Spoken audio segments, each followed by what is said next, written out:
Una vez más les saluda Fabricio Franco, director de Flaxo Chile, y les damos una muy cordial bienvenida a un nuevo capítulo de Una Constitución con todas y todos.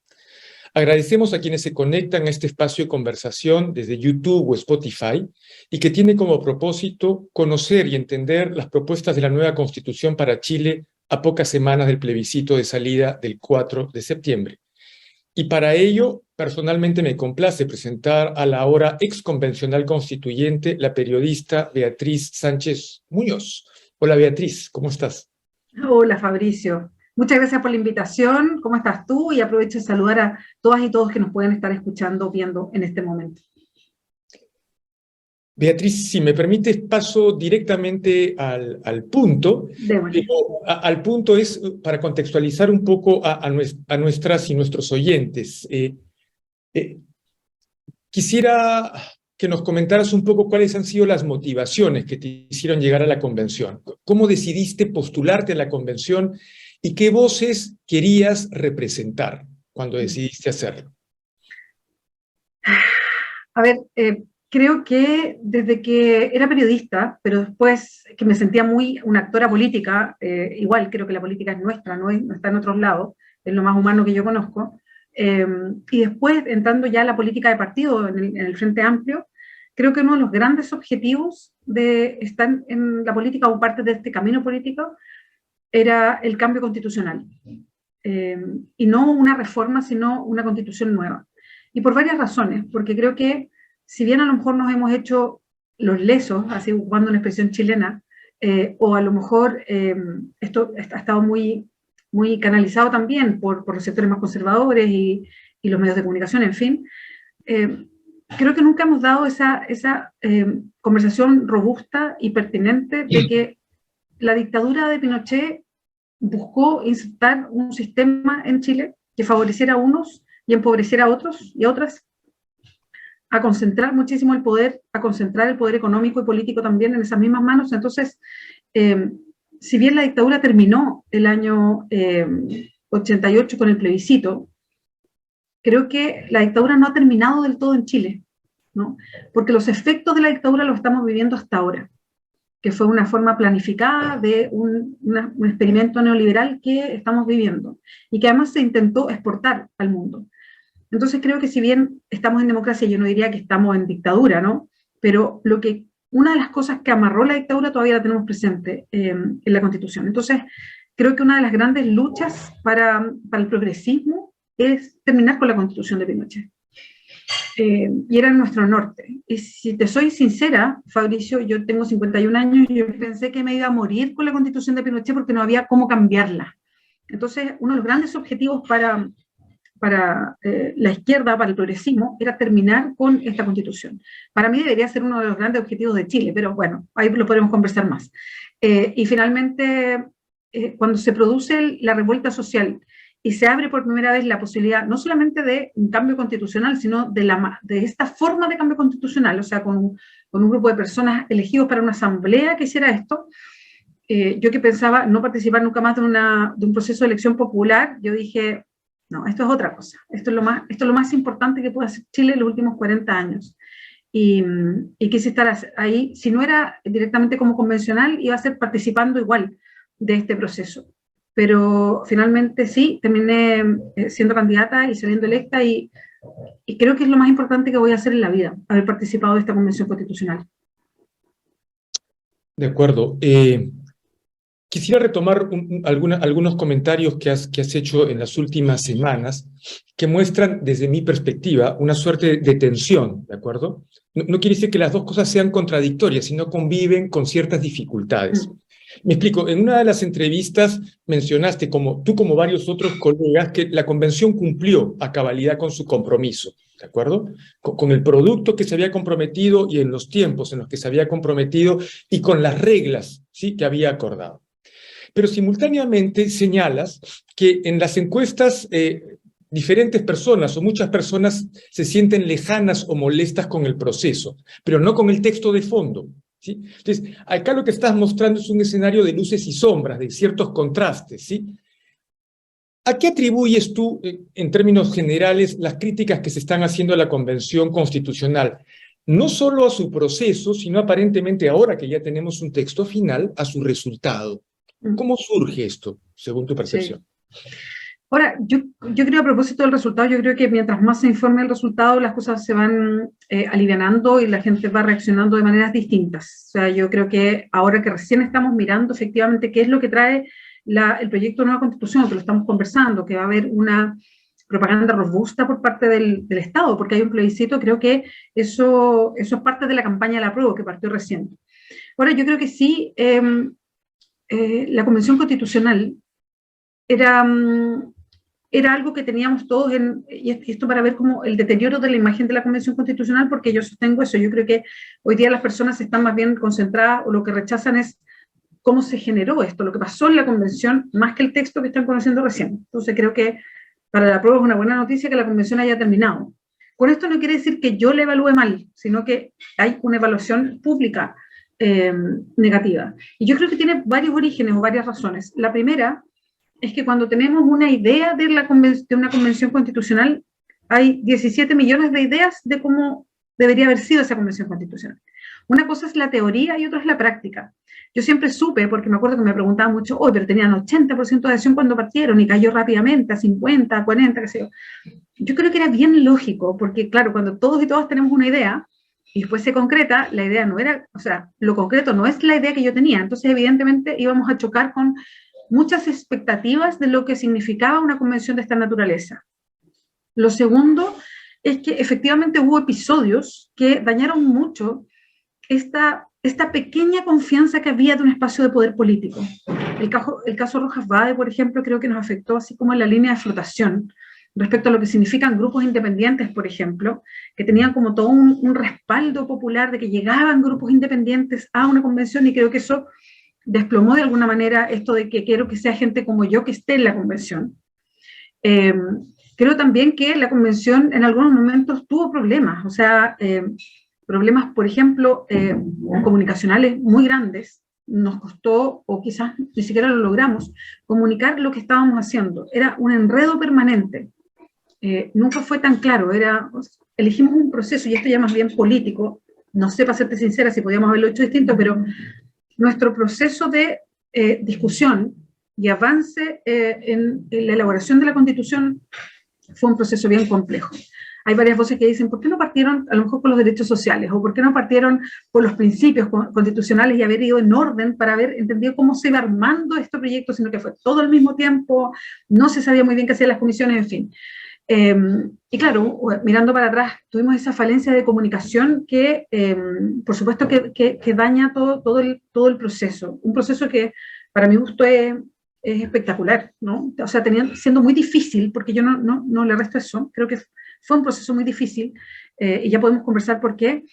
Yo creo que es extraordinario que hayamos podido hablar, debatir, discutir sobre todos los temas que teníamos encima, con los plazos que teníamos, y haber terminado, digamos, con un texto que es un buen texto. Entonces creo que pasan varias de todas esas cosas juntas, ¿no? Y lo otro es que la institucionalidad en Chile está en el suelo, y la Convención rápidamente pasó a ser parte de la institucionalidad, y bueno, sigue un poco la misma suerte de el resto de las instituciones. Entonces creo que yo nunca me pasé como el rollo, me pasé la película de que íbamos a siempre gozar de como mucha apoyo, porque evidentemente es como cuando tú estás antes de la política, después entras a la política. Sigues siendo la misma persona, pero antes eras luminosa y ahora eres lo peor. Entonces es un poco eso, ese tránsito que sigue la convención. Y la verdad es que hoy día hay poco tiempo para hacer campaña, entonces mi pelea no va a ser para defender la convención, que sí puede ser después, ¿no? Para que las personas entiendan lo que significa, lo extraordinario que fue que un grupo común y corriente pudiera llegar ahí. Eso quedará para después, a lo mejor para la historia. Hoy día la preocupación central es que la gente conozca la propuesta, pueda comprender de qué se trata y por qué responde a los dolores de Chile, y que podamos ganar el 4 de septiembre. De acuerdo. Yendo a esto último que estabas mencionando, que es que más que hacer una defensa o explicar cómo fue el proceso, señalas que el punto hoy es hablar sobre el documento en sí, sobre el producto de ese proceso. Sí. Ahora, como también debes haber observado en estos primeros días, después de la entrega de la propuesta al presidente, la entrega formal, han surgido críticas al texto, ¿sí? Señalando dos de carácter muy general. Uno, que es una propuesta partisana en el sentido que es más bien representativa de los puntos de vista o de la posición o de la perspectiva de un grupo relativamente minoritario o pequeño en el espectro político o sociopolítico. Y dos, también se ha hecho, a veces implícitamente, no explícitamente, una suerte de equivalencia que ninguna de las dos constituciones, la de 1980 y esta propuesta, terminan uniendo a Chile, como, haciendo una equivalencia entre las dos constituciones. ¿Cómo te paras? ¿Cuál es tu reflexión frente a estas dos miradas, desde la propuesta partisana y el hacer la equivalencia a la Constitución del 80 y la que sería la Constitución del 22 si es que es aprobada? A ver, yo creo que la primera, esto de la constitución más partisana, creo que es más bien una declaración que tiene que ver con sectores políticos y la élite política chilena, no una conversación que esté como en la población general. Y tiene una explicación, creo yo, o quizás dos, pero una de ellas es algo que instalaron los grupos más conservadores, específicamente la derecha, dentro de la convención, que salió electa en una condición mínima, como nunca habíamos visto en Chile, ¿no? Y eso creo que más que tener que ver con que había un momento muy propicio para que saliera como la izquierda y no la derecha, creo que tuvo que ver con una elección que integró por primera vez a personas independientes, a personas que hacen política pero de manera independiente, a gente que estaba por causas, a gente que estaba desde los movimientos sociales. Es primera vez que nos abrimos en una elección a que pudieran conformar listas y eso, y yo no sé cómo sería el mismo experimento si lo hiciéramos para el Congreso, ¿no? Pero por primera vez definió un mapa electoral distinto. Y la derecha se encargó inmediatamente de decir que todo lo que no era de derecha era de izquierda. Y yo quiero refutar esa afirmación, porque no es así. O sea, lo que había en la convención, y ahí podemos entrar a muchas definiciones distintas que hoy día creo que nos hacen más sentido que quizás nosotros y nosotras que estamos hablando aquí estamos más politizados y habitualmente tendemos a ver derechas e izquierdas, ¿no? Y así vamos calificando como los grupos políticos. Pero hoy día creo que hay muchas calificaciones distintas en la misma política. No solamente desde derecha e izquierda, sino también conservadores progresistas, porque perdónenme, pero hoy día hay gente que se define de izquierda y que es conservadora, más que incluso algunos que se definen de derecha. Entonces el conservadurismo y el progresismo no están necesariamente en el eje izquierda-derecha. Y lo segundo, que creo que es más importante, es que hay otra definición política que se ha ido tomando no solamente en la discusión en Chile, sino en la discusión mundial, y que tiene que ver con las élites y los grupos excluidos.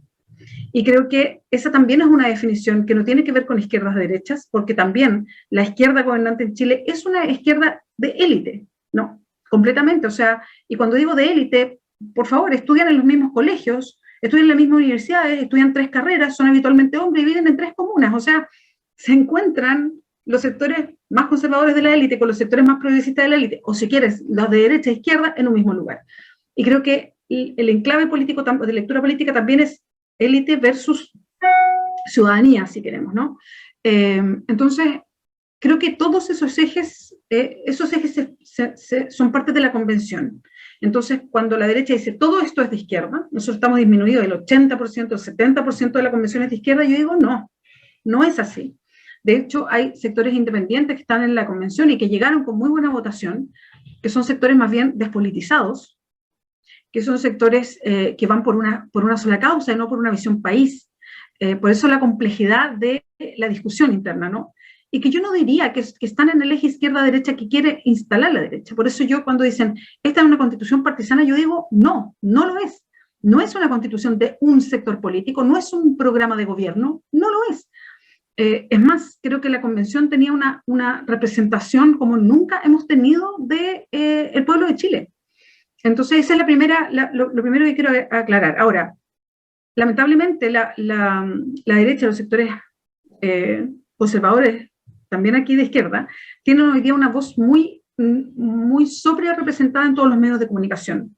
O sea, ellos están poniendo como la línea de lectura y los medios de comunicación se han hecho eco y cajas de resonancia de solo esa línea de lectura. Entonces, refutar esta composición se ha vuelto difícil. Entonces yo digo, ¿es una constitución partisana? No, no lo es, en ningún caso.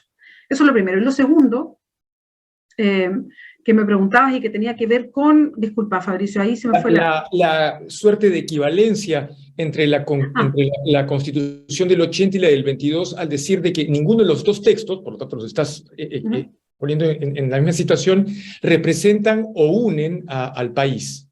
Sí, yo también me parece, yo tampoco comparto esa misma afirmación que de alguna manera la hizo el expresidente Ricardo Lagos y la han estado haciendo los sectores más proclives al rechazo o a esto de aprobar para reformar, ¿no? Ahora, para mí todos los apruebos son dedito para arriba, no me pongo ninguno, pero también lo están señalando la gente que va a rechazar supuestamente para reformar.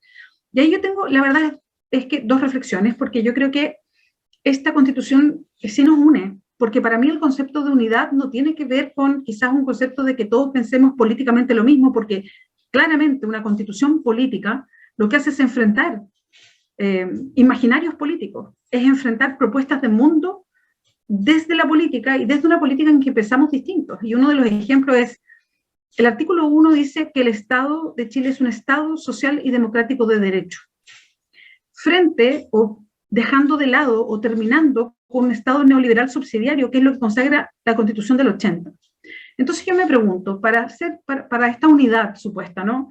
¿Deberíamos haber sido un poquito sociales y un poquito menos subsidiarios? No, estos son choques de mundo, son choques de visión de hacia dónde debe ir Chile, y evidentemente en una constitución política hay posturas distintas, y se conversa y se vota también, y hay mayorías que van definiendo esas posturas políticas, y vaya qué mayorías, eran por 2/3, o sea, 103 integrantes de una asamblea de 154. Y lo segundo, respecto a este mismo tema, es que sobre todo viniendo de alguien como Ricardo Lagos, que creo que es un liderazgo que fue muy importante en este país. Pero comparar a la Constitución del 80 con una Constitución hecha en democracia, hecha de manera democrática, donde se le preguntó por primera vez a la gente si quería una nueva Constitución, quién quería que la escribiera, y además tiene un plebiscito de salida, con una composición sumamente diversa, con reglas bien duras, como llegar a 2/3 para acuerdos, decir que tiene siquiera algo de comparación con una constitución hecha en dictadura, con un propósito firme de fijar un modelo, hecha básicamente por 20 personas. O sea, creo que no hay punto de comparación, no hay punto de comparación. Lo que pasa aquí, en el fondo, Fabricio, me encantaría que la gente fuera más honesta en decirlo, es que todos los que hablan, desde Ricardo Lagos y Eduardo Frei, esos liderazgos, hasta Jimena Rincón y mucha gente que hoy día está en el Parlamento, es que están acostumbrados a tomar las decisiones ellos por el resto de nosotros y nosotras. Que es gente que siempre ha estado en el poder en los últimos 20 o 30 años de este país tomando las decisiones, que han estado años en el Congreso, después se van a ser directores de AFP, vuelven al Congreso, es una élite que se da vuelta siempre tomando las decisiones por nosotras y nosotros, y lo que no pueden soportar es que esta vez no estaban tomando esas decisiones, que hoy día las decisiones las están tomando otras personas, que no son de la élite, que tienen los apellidos Sánchez, Muñoz, Pérez, González, Soto.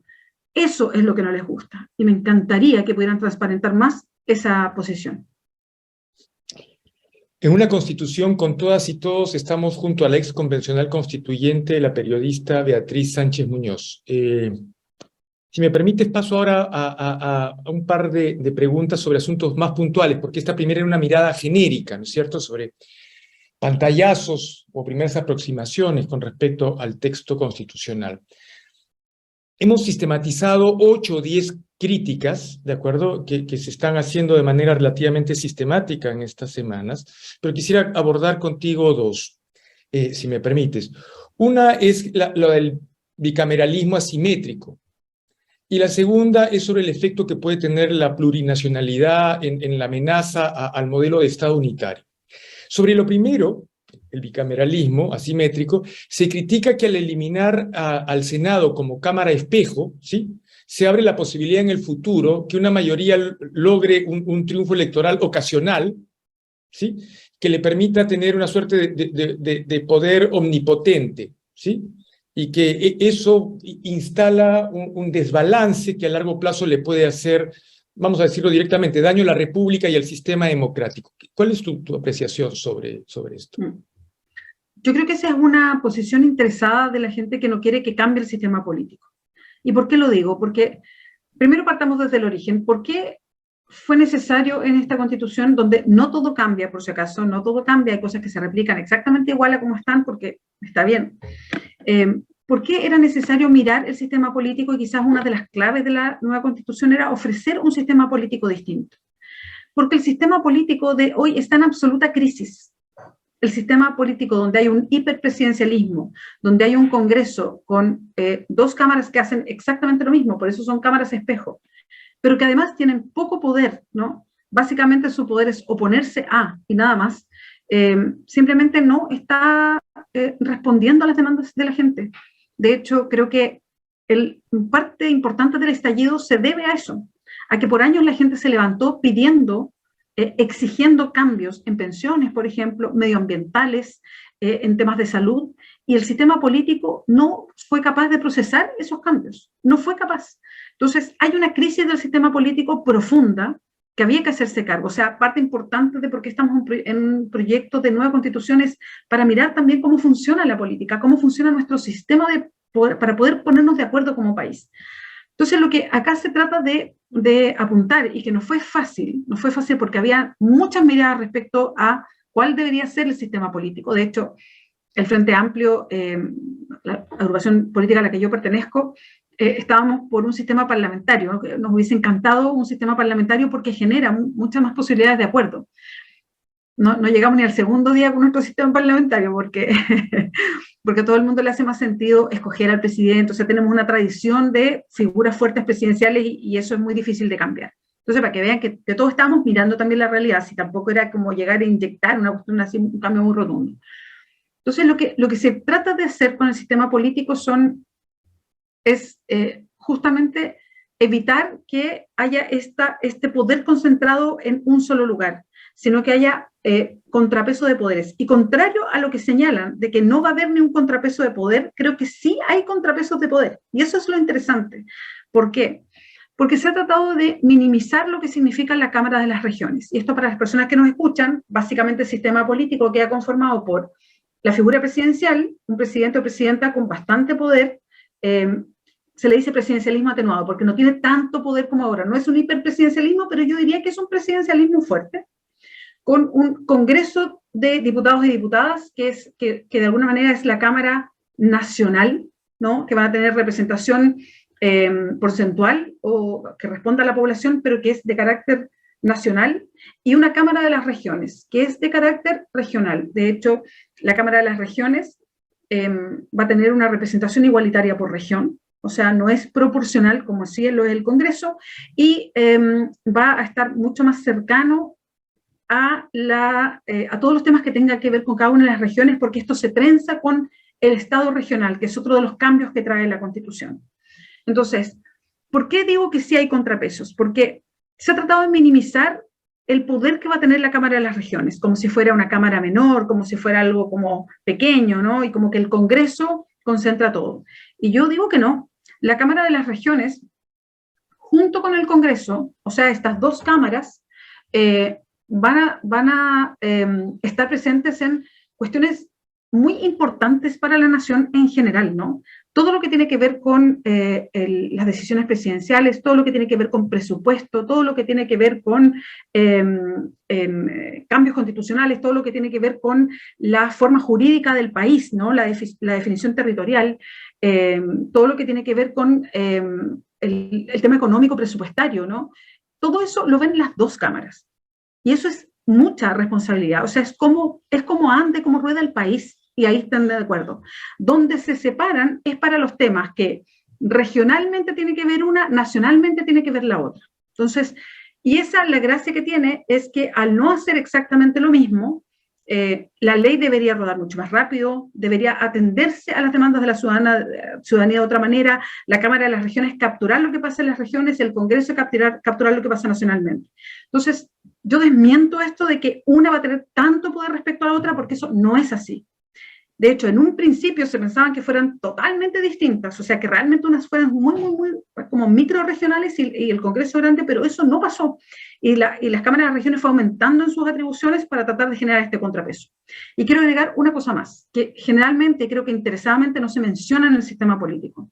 Uno de los grandes cambios es que hay mecanismos de democracia directa, y que es el otro gran contrapeso para el sistema político que hoy día no tenemos. Entonces, no solamente hay un contrapeso entre la figura presidencial, el Congreso de Diputados y Diputadas y la Cámara de las Regiones, sino que además se agrega un cuarto factor que somos nosotros y nosotras, la ciudadanía.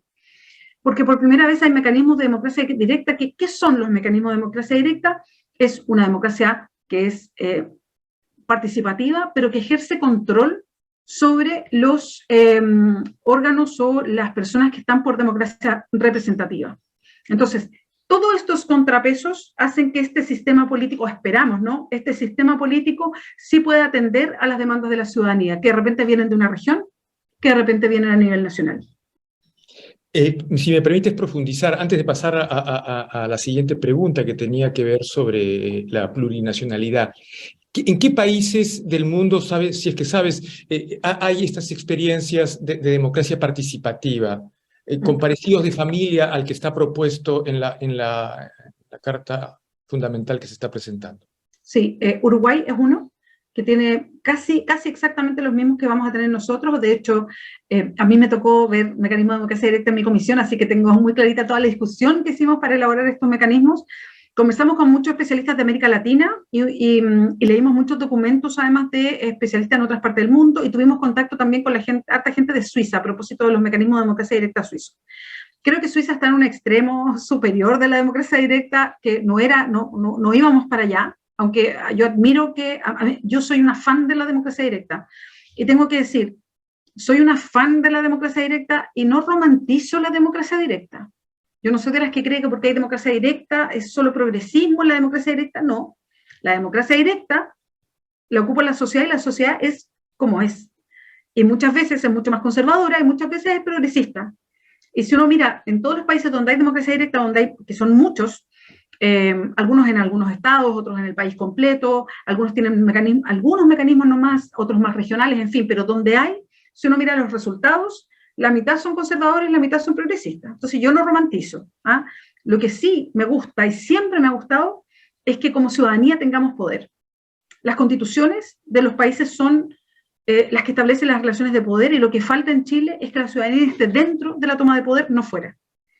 Y si tú me dices, perdona Fabricio, solo para terminar esto, si tú me dices, si el tema es confiar en las personas, ¿confiamos o no confiamos en esa inteligencia colectiva? Y si confiamos, confiamos todo, ¿no? Y con esto no sobre romantizo, no digo que todo el mundo sabe exactamente lo que va a votar, no, pero es que las sociedades se van armando y se van complejizando, y creo que hay que responder a eso y darles voz. O sea, yo creo que aquí hay un principio. Entonces, perdón, solo para Uruguay es el que tiene los mecanismos más parecidos, pero también hay muchos países europeos que lo tienen, también otro tipo de democracia, de fórmulas de democracia directa tiene también Colombia en algunos sentidos, en algunos casos algunas más regionales que están en otros países de América Latina, Brasil tiene algunos también, y en Europa muchos de los países tienen, en Estados Unidos muchos de los estados tienen, y eso, pero los que vamos a usar nosotros son muy parecidos a los que ya se usan en Uruguay, y hemos visto y hemos ido mirando miramos mucho cuál fue el efecto en Uruguay, o cuál ha sido el efecto de ocupar esos mecanismos. Sí, porque a veces, por lo que he leído, los efectos, más allá de si ganan o pierden, es instalar desde la sociedad algunos temas para que el sistema político se haga cargo, ¿sí? Con independencia de hacia dónde terminan orientándose. Y eso recrea, entre comillas, el sistema político, el sistema democrático. Yendo, si me permites, a la otra pregunta que tiene que ver sobre el reconocimiento de la plurinacionalidad, ¿sí? Y lo que se plantea es que, tal como se ha planteado, ¿sí?, representaría una amenaza a la idea del Estado unitario, ¿sí? Y que algunas de sus expresiones, como a nivel del sistema de justicia, plantearía de hecho tener dos sistemas paralelos. ¿Es eso correcto? ¿Es una mala lectura o interpretación del documento, de la propuesta constitucional? Por favor. yo diría, Fabricio, que no es correcta esa interpretación, que es una mala interpretación o quizás una interpretación un poco antojadiza de lo que plantea la plurinacionalidad. De hecho, lo hemos visto en programas de televisión, ¿no? De discusión política, donde mucha gente dice con mucha soltura de cuerpo, no, va a pasar esto, hay poder de veto, no se va a poder hacer, y son cosas que no son ciertas nomás. Lo primero que yo digo cada vez que me preguntan por plurinacionalidad, que es uno de los temas que yo creo que instala más la gente del rechazo que la población en general. Creo que la población en general hoy día lo que busca es más bien saber los temas de igualdad o de la propiedad, son los temas que quizás le duelen más. Yo creo que es más mediático lo de la plurinacionalidad y más de una élite. Pero lo primero que digo respecto a plurinacionalidad es que la plurinacionalidad no la decreta ni la inventa la propuesta de nueva constitución, sino que la reconoce, ¿no? Chile ya es plurinacional, el tema es que no lo estábamos reconociendo. O sea, en Chile convivimos varias naciones o pueblos-naciones, pese a un intento que todavía se alarga de uniformar el país, la verdad es que no.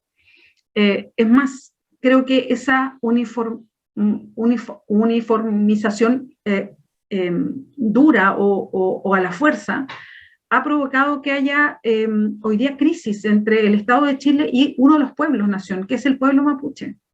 O sea, nadie podría decir que no tenemos ningún problema, ¿no? Si aquí hay una tensión con los pueblos originarios y la tensión más alta es con el pueblo originario más grande, que son los mapuches. Entonces, reconocer la plurinacionalidad, creemos, es una forma también de enfrentar políticamente algo que sí nos pasa. Y, insisto, no la estamos decretando, la estamos reconociendo. Ahora, la plurinacionalidad no es solamente una declaración en papel, que puede sonar bonita o extraña. La plurinacionalidad es un reconocimiento que implica varias cosas. Pero antes de eso, algo que tú preguntabas. El reconocer plurinacionalidad, o sea, varias naciones dentro de un país, no va a atentar contra la unidad del Estado. Es más, la Constitución en su artículo 3º de los principios generales de la Constitución señala que Chile es único e indivisible. O sea, lo deja establecido. Este es un único Estado y va a haber varias naciones dentro de ese Estado, como pasa también en otros países que son plurinacionales y que siguen siendo un mismo país. Eso para bajar todos los temores. Y respecto a la plurinacionalidad, lo que implica es reconocer esto, son 4 cuestiones fundamentales, que tampoco las inventamos en la Constitución, quiero decirlo, sino que está solamente obedeciendo a los tratados internacionales que Chile además ha firmado y con los cuales se ha comprometido respecto a los pueblos originarios. Entonces, es tomar esto que nos hemos comprometido y que no cumplimos y poder llevarlos a la práctica.